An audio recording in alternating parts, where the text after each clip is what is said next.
kirlenmiş. Bunlar duş mu aldırsam acaba? Öyleyse ben bunlar duş aldırayım. Temiz olsunlar.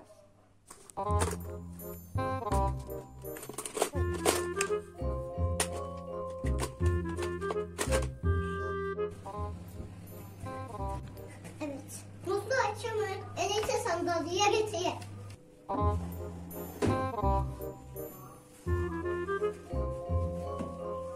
Şimdi musluğu açmalıyım.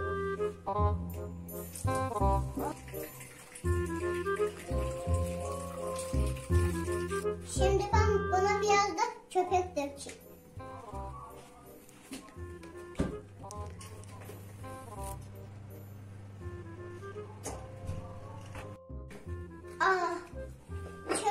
Köpük. Enesin oyuncaklarını yıkayabilirim. Sen kirlendin mi?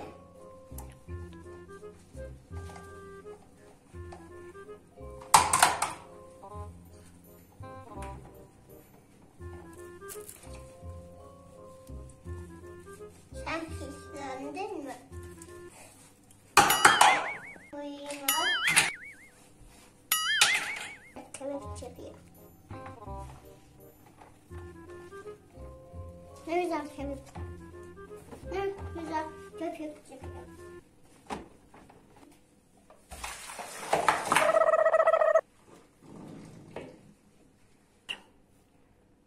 Tamam, oyuncaklarım tertemiz oldu. Benim daha bir sürü oyuncağım var.